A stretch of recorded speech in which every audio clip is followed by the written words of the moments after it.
Brace லார்ட்ங்க. எப்படி இருக்கிறீங்க? ஏசப்பா இன்னைக்கு என்ன வார்த்தை சொல்றாரு பார்க்கலாமா?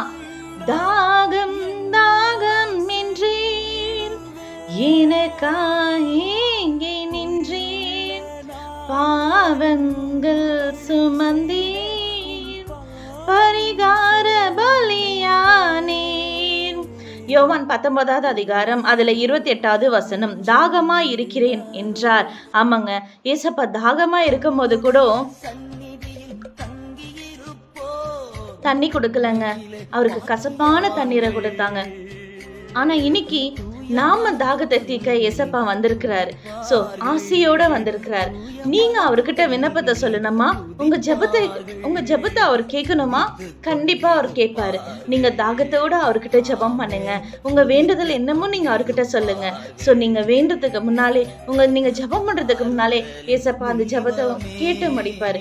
ஏன்னா தாகமுள்ள ஒரு மேல் தண்ணீரை ஊற்றுவேன் என்று தேவன் சொல்லியிருக்கிறார். சோ இந்த நாள் இந்த வசனம் உங்களுக்கு பிடிச்சிருக்கும்னு நினைக்கிறேன். பிடிச்சிருந்தா லைக் பண்ணுங்க, ஷேர் பண்ணுங்க. Have a nice day. God bless you.